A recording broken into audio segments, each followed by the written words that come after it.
교사나 공무원 등 징계 절차는 일반 사기업과는 좀 다릅니다.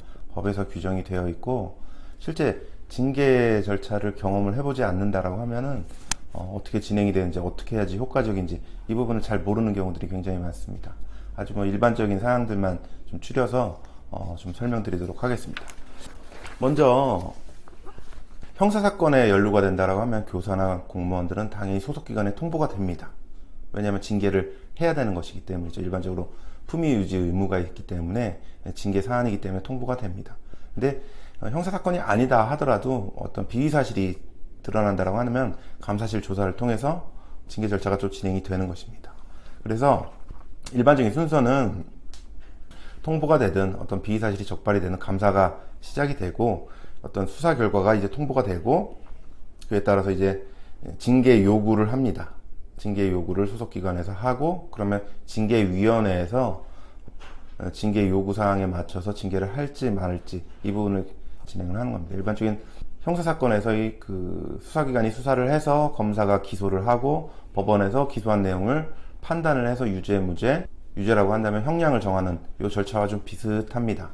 그래서 징계조사나 징계위원회의 대응 방법에 대해서 좀 알고 있을 필요가 있는데 불러서 이제 문답조사, 이제 경찰 피의자 신문조사처럼 진행을 하기도 합니다. 그래서 필요한 경우 소명서를 내라고 하거나 의견서를 내라고 하거나 진술서를 내라고 하거나 이런 것들이 있습니다. 그래서 본인이 진술한 부분이 오히려 불리하게 적용이 돼서 징계의 근거가 되는 경우도 있고 혹은 징계의 앙정에 있어서 불리한 요소로 작용이 되기도 합니다. 그렇기 때문에 어떤 쟁점적인 부분에 있어서는 단순히 소속기관의 절차라고 생각을 할 게 아니라 법적 절차이기 때문에 변호사 등 전문가의 도움을 받아서 하시는 게 중요합니다. 그래서 감사실이든 소속기관에서 어느 정도 조사를 한 다음에 징계 의결을 요구를 하게 되면 징계위원회가 개최가 되는데 징계위원회는 어떤 법원의 재판과 비슷하다고 말씀을 드렸지 않습니까? 그래서 징계위원장이 있고 징계위원들이 있습니다. 근데 내부위원만 되어 있는 게 아니라 공무원 등 교사 등 이 징계 절차는 그 외부위원, 보통 이제 변호사나 이제 외부위원들이 한두 명씩 꼭 들어갑니다. 그래서 여러 위원들 앞에서 징계 요구, 의결 요구한 사항이 뭐냐, 그 다음에 피혐의자, 해당 공무원의 입장이 뭐냐 이런 것들 들어보고 필요한 경우 직권으로 질문도 하고 혹은 관련 자료 좀 제출할 기회도 있고 그렇습니다. 그래서 단순히 의견서만 내거나 이럴 게 아니라 적극적으로 참여를 해서 적극적으로 또 진술도 하고 변론도 하는 게 중요합니다. 근데 막상 저도 이제 징계위원회나 이런 절차들 참여를 해보면 굉장히 위원들이 있고 굉장히 고압적인 자세입니다. 그런 분위기 때문에 막상 충분히 진술을 하지 못하고 또 해야 될 말, 하지 않아야 될 말 구분해서 적절히 잘 진술을 해야 되는데 그렇지 못하는 경우들이 많이 있습니다. 그래서 같이 제가 이제 동석을 해서 가게 되면 대신 더 변론적인 부분이나 이런 부분들 진술을 해서 징계가 되지 않거나 징계 수위가 낮게 나오도록 이렇게 변론을 하는 게 중요합니다.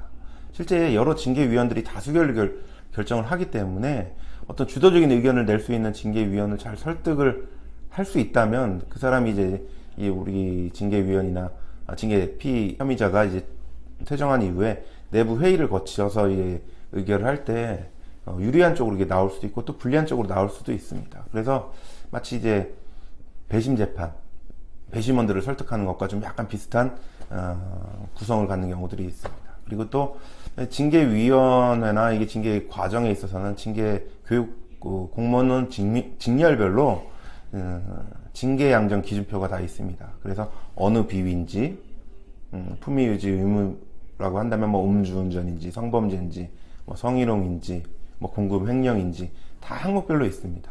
그래서 비위의 유형 그리고 고의과실 정도에 따라서 총 4단계로 이게 나눠져 있습니다. 그래서 대부분 이 징계 기준 항목에 어느 항목에 해당이 되느냐, 비위 고의과실 정도가 어느냐에 따라서 징계 양정표대로 징계가 나오는 경우가 많이 있기 때문에 그런 부분들도 충분히 숙지하고 내가 어느 정도 변론을 잘 반박을 하고 잘 대응을 하면 어느 수위까지 좀 징계를 낮출 수 있겠는가 이 부분을 파악을 하고 대응하는 게 굉장히 좀 중요할 수가 있습니다.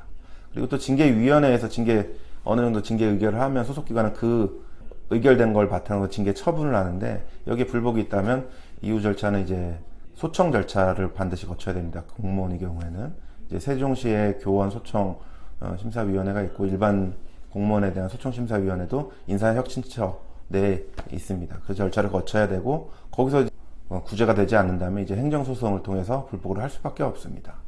그리고 어떤 징계 처분은 형사재판과 다른 측면은 형사재판 최종적으로 판결이 확정이 돼야지 형의 집행이 되거나 어떤 절차들이 되는데 징계 처분 같은 경우는 그 자체가 이제 행정법상 처분이기 때문에 집행효가 바로 있습니다. 그래서 징계위에서 의결을 해버리고 하면 해임이든 혹은 감봉이든 이게 바로 적용이 됩니다.